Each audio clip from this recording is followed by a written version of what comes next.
안녕하세요. 5분 투자로 성공을 드리는 온더업입니다. EV9이 출시가 되었는데요. 결론부터 말씀드리면 판매량이 저조할 것으로 예상됩니다. 왜냐하면 차량가를 보았을 때 옵션을 넣게 되면 1억 정도 나가더라고요. 제가 다른 영상에서 말씀드렸다시피 지금 시점의 전기차의 장점 중 경제성이 차지하는 비중이 큽니다.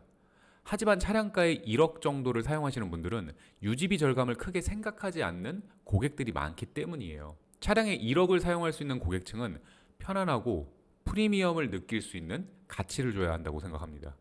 물론 전기차 보조금을 받게 되면 800에서 900만 원을 지원받게 되어 9천만 원대에도 구매가 가능하겠지만 사실 9천만 원이나 1억이나 구매 결정에 큰 영향을 주는 구간이 아니라고 생각하는데요. 그래서 EV9은 가격 전략을 잘못 세웠다고 생각합니다. 그냥 제 생각엔 판매량 실패할 것 같아요. 물론 제 예측이 틀릴 수도 있습니다.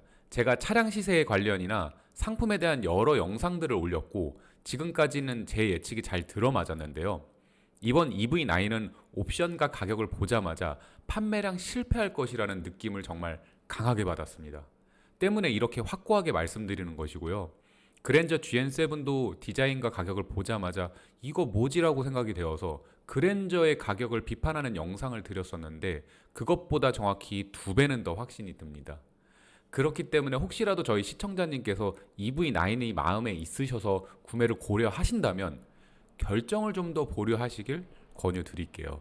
저는 전기차는 아직 기술 개발이 진행되고 있기 때문에 배터리와 모터가 아직은 미완성이라고 보고 있습니다. 방금 말씀드린 내용이 핵심이에요. 제가 느끼는 전기차의 중요한 포인트는 충전 속도와 주행거리입니다. 사실 이 두 가지가 해결된다면 전기차는 날개를 달게 된다고 생각해요. 하지만 지금까지는 부족합니다.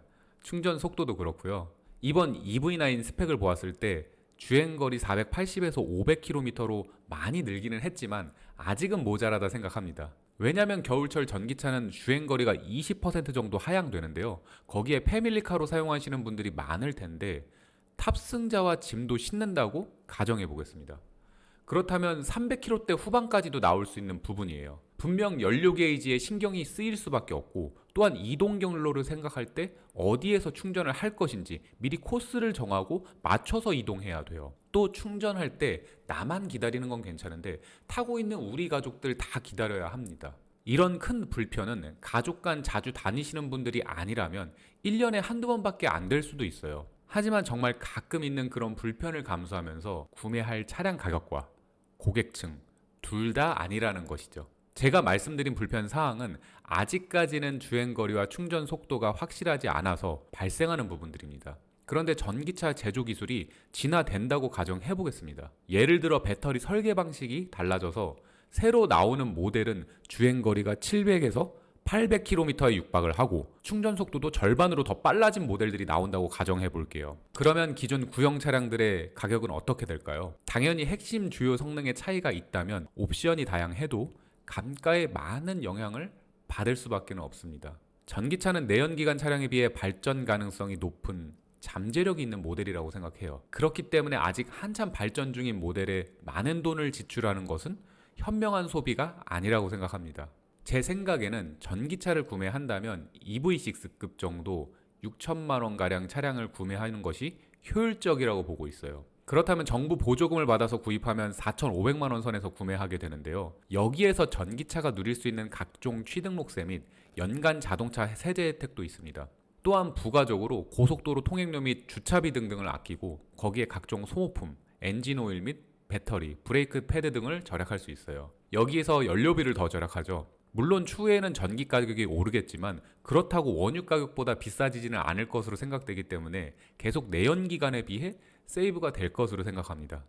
그래서 6천만 원 정도 전기차가 적정한 가성비 구간으로 보고 있어요. 이렇게 구매를 했을 때 4에서 5년 후 감가가 되더라도 여러 지원과 절약된 부분이 있기 때문에 충분히 납득할 수 있는 수준으로 중고차 시세가 형성될 가능성이 높다고 판단됩니다. 물론 EV9이 가성비를 논할 차량은 아니지만 그렇다 해도 EV6에 비해 그 갭 차이가 너무 비효율적으로 많이 난다는 것이죠. 지금 고객들은 온라인 정보를 바탕으로 다양하게 비교를 할 수 있습니다. 효율성이 떨어진다고 소비자들이 판단을 한다면 판매량 저하로 나타날 거예요. 그로 인해 후속 평가가 나쁘면 외면받을 가능성이 높다고 봅니다. 저는 불과 7, 8개월 전까지만 보아도 현대 기아가 굉장히 잘해왔다고 생각을 해요. 물론 아직 수입 브랜드에 비해 차량의 기본기가 떨어지는 것은 분명합니다. 하지만 수입차들의 점유율을 낮추며 판매량이 올라온 이유에 대해 볼게요. 그 기본 성능이 한 수 아래이긴 하지만 기본 성능의 격차를 정말 많이 추격하고 있다고 보고 있습니다. 그러면서 사용자에게 풍부한 옵션을 제공하고 서비스 인프라도 잘 갖췄으며 차량 가격도 꽤나 좋은 수준으로 제공했기에 점유율 상승의 원인이 아니었나 생각합니다. 아시겠지만 지금 수입차 브랜드도 위기감을 느껴서 그런지 가격 할인을 꽤나 많이 진행하고 있습니다. 이 와중에 현대 기아는 차량 가격을 너무 많이 올리는 것이 아닌가 하는 생각이 들어요. 잘하고 있는 만큼 마진율을 높이기 위한 구조보다 지금 이 판매량을 최대한 길게 끌어서 브랜드 이미지와 충성 고객층을 더 확고하게 다지는 것이 어떨까 싶습니다.